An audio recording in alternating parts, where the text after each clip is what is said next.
Ground లెవెల్లో కేడర్కి సంబంధించి అదేదో ట్యాబులతో ఫోటోలు తీయటం, ఇట్లాంటి అప్డేటెడ్ టెక్నాలజీ 2014 ముందే తెచ్చేశాడు లోకేష్. తద్వారా సంస్థాగత నిర్మాణంలో ఆధునిక పోకడలకి దారితీశాడు. అయితే ఆ తర్వాత 14 నుంచి 19 మధ్యలో ఎక్కువ కాన్సన్ట్రేట్ చేయలేదంటే చాలా కాన్సన్ట్రేట్ చేశాడు. జన్మభూమి కమిటీలు అప్పుడు అయ్యే కదా. బట్ జన్మభూమి కమిటీల కింద పదవులు అంటే ఎమ్మెల్యేతో సంబంధం లేదు, ఎంపీతో సంబంధం లేదు, డైరెక్ట్ అధిష్టానంతో సంబంధాలతో పెట్టుకొచ్చాడు అప్పుడు. అది దెబ్బ కొట్టింది. అంటే పార్టీ అన్ని వ్యూహాలు అన్ని వేళలా ఫలించవు, అది దెబ్బ కొట్టింది. జన్మభూమి కమిటీలో ఒకటి రాక నాకు ఒక పదవి వచ్చిందని అందిని గాడికి దండుకున్నాడు. పెన్షన్ అడిగినా డబ్బులు తిన్నాడు, ఏ పని అడిగినా డబ్బులు తిన్నాడు, సీఎంఆర్ చెక్కులు అడిగినా డబ్బులు తిన్నారు. అలాగని లక్షలేం తినలా వాళ్ళు.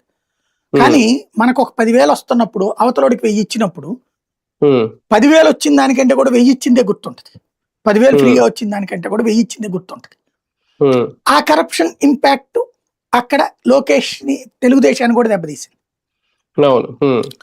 దాంతో ఆ పరిస్థితిలో సాంతో ఈలోపు ఓటమి, అందులో దారుణమైన ఓటమి కదా 23 అనేది తెలుగుదేశం చరిత్రలో లేదు, అంత దారుణమైన. ఒకప్పుడు కాంగ్రెస్ కి వచ్చింది ఉమ్మడిగా ఉన్న రోజుల్లో 26 సీట్లతో. పీజేఆర్ అప్పుడు ప్రతిపక్ష నాయకుడు హోదా కూడా రాలేదు, కానీ ఫ్లోర్ లీడర్ హోదాలో అతనికి ఇచ్చారు ఆ రోజున. పీజేఆర్ అప్పుడు రాజశేఖర రెడ్డి పిసిసి ప్రెసిడెంట్ కాకముందు పీజేఆర్ అప్పుడు సిఎల్పి లీడర్.